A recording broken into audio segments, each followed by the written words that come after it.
Merci Monsieur le Président, Monsieur le Ministre, chers collègues. Le Covid est bien sûr un immense défi sanitaire d'une complexité qui doit nous conduire tous à l'esprit de responsabilité comme à la plus grande humilité. Mais cette crise est aussi une formidable interpellation pour nos sociétés, leurs gouvernements et pour nous ici même. Cette crise nous interpelle d'abord parce qu'elle a soudain conduit le pays à remercier celles et ceux qui, depuis trop longtemps, faisaient l'objet de tant de mépris, ceux qui ne sont rien et qui pourtant ont permis au pays de tenir. Quel défi que de nous assurer qu'à l'avenir, ils aient le droit à plus que de simples applaudissements. Cette crise nous interpelle aussi parce qu'alors qu'on ne parlait plus que marché, dérégulation et start-up, ce sont les services publics, l'hôpital, les pompiers, les ouvriers et les employés qui ont montré leur efficacité pour affronter le pire. Quel défi de rebâtir nos services publics après tant d'années de réduction organisée de leur périmètre comme de leurs moyens matériels et humains. Elle nous interpelle également parce qu'elle remet au centre le besoin de débattre, d'évaluer collectivement les besoins et les arguments des uns et des autres, ceux des scientifiques, ceux des élus, mais aussi ceux des salariés, des enseignants, des syndicalistes.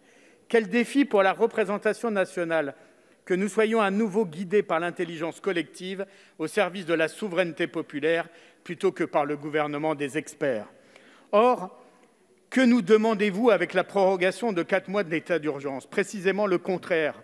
Vous faites une fois de plus le choix d'un régime d'état d'urgence dérogatoire au droit commun. Vous demandez au Parlement un blanc-seing, vous lui demandez d'accepter de ne plus jouer son rôle, celui de contrôler, d'évaluer, de critiquer les choix du gouvernement et également de proposer. C'est la critique indissociable de la proposition, nourrie de ce que nous témoignent les soignants, les enseignants, les commerçants, les salariés dans nos territoires qui nous ont permis de progresser dans la lutte contre le Covid. C'est la critique qui a permis que les masques réputés inutiles deviennent indispensables. C'est la critique qui a permis que les tests se généralisent. C'est la critique qui a permis que les soignants voient leur salaire réévalué. C'est la critique également qui a permis que l'hôpital au bord de l'asphyxie soit à nouveau doté, même s'il reste beaucoup à faire.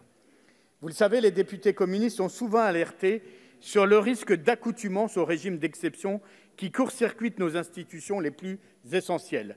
Ce n'est plus seulement un risque, c'est un authentique défi pour notre démocratie, car depuis 2015, nous avons vécu sous ce régime dérogatoire de l'urgence près de la moitié du temps.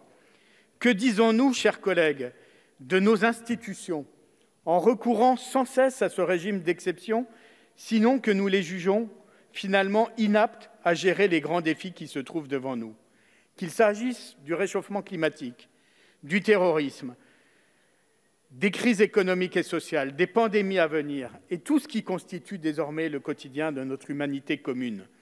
Que disons-nous sinon que le temps démocratique n'est plus qu'une parenthèse réservée aux petites brises qu'il faudrait vite refermer pour affronter les avis de tempête? N'entendez-vous pas cette petite musique qui concède que finalement, ce seraient les régimes les plus autoritaires qui s'en sortiraient le mieux et que les démocraties engluées dans leurs débats seraient, elles, impuissantes? C'est ce même air populiste que vous avez entonné ici même, Monsieur le Ministre, en demandant aux députés de sortir.